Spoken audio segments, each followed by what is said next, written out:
Cette inertie inacceptable de ce Conseil depuis plus d'un an face à la tragédie palestinienne. Je ne citerai que 2 chiffres.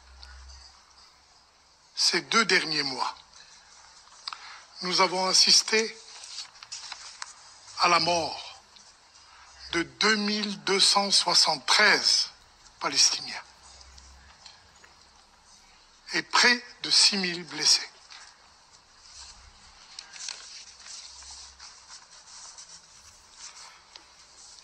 Mr. President, Monsieur le Président, j'aimerais sincèrement remercier le secrétaire général pour son exposé et pour les efforts qu'il déploie sans relâche afin d'alléger les souffrances du peuple palestinien et de mettre fin à l'agression israélienne acharnée contre une population civile sans défense. Ces efforts, que nous applaudissons du fond du cœur, malheureusement, n'ont rien entamé la détermination de la puissance occupante israélienne. Vous l'aurez compris, le représentant de l'Algérie à l'ONU, M. Ammar Benjama, qui est un grand diplomate, polyglotte, qui maîtrise beaucoup de langues et qui a mis en PLS des diplomates, par exemple de l'entité, comme Dani Danan, le soutien du Makhzen et du MAC, etc.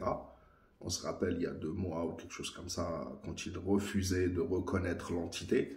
On va parler après de la réaction de Barrot, qui est le ministre des Affaires étrangères français, puisque la France a la présidence du Conseil de sécurité, et sa réaction au moment où Ammar Benjama commence à parler anglais, et vous l'avez vu. Et on a l'impression, et on va repasser la scène, on a l'impression que c'est de la folie. Avant de parler de ça, on va parler de choses très sérieuses.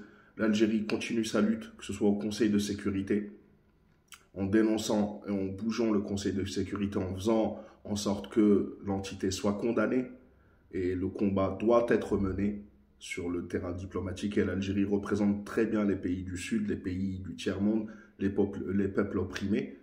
Mais pas que au Conseil de sécurité, puisque même RFI, vous allez le voir, même RFI est obligé de reconnaître, Cour internationale de justice, puisqu'en ce moment il y a un procès à la Cour internationale de justice qui n'est pas la même chose que la CPI, où on nous dit le blocus humanitaire de Gaza dénoncé, l'Algérie et l'Afrique du Sud à la manœuvre, et comme d'habitude, en tête de pont pour défendre les causes justes, parmi elles la cause palestinienne.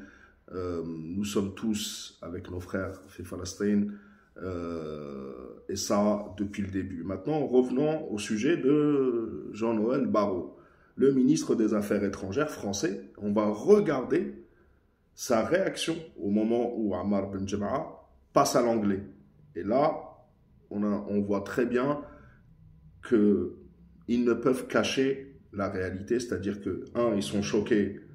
Et l'Algérien maîtrise toutes les langues, les Algériens maîtrisent toutes les langues, notre diplomatie et nos diplomates sont très bien formés, mais au-delà de ça, on a Retailleau qui s'est plaint il y a quelques mois, avant d'entamer une crise et de s'attaquer à l'Algérie, on comprend pourquoi, qui s'était plaint de la défrancisation de l'Algérie, Depuis notre indépendance, il n'y a plus de France. Mais on a l'impression qu'ils ne comprennent pas. L'Algérie n'a jamais fait partie du Conseil de la francophonie ou de leur organisation, là, qui est juste un outil de soft power. Mais on regarde encore une fois Jean-Noël Barrot et on voit, et vous allez voir sa réaction face au grand Ammar Benjama. Je pense qu'il a été très surpris. Président. Mr. President, Monsieur le Président, j'aimerais sincèrement remercier le secrétaire général pour son exposé. Mr. President, Monsieur le Président, j'aimerais sincèrement remercier le secrétaire général pour son exposé. Donc vous l'avez vu, sa réaction est plus qu'étrange, mais Peut-être que d'autres qui ne connaissent pas la mentalité néocoloniale de l'État français peuvent s'en étonner, mais nous savons pourquoi ils réagissent comme ça. Soutien à nos frères, à tous les peuples opprimés, la patrie ou la mort nous vaincront. Et merci d'avoir suivi cette petite vidéo. N'oubliez pas de vous abonner, bien sûr, pour avoir d'autres informations.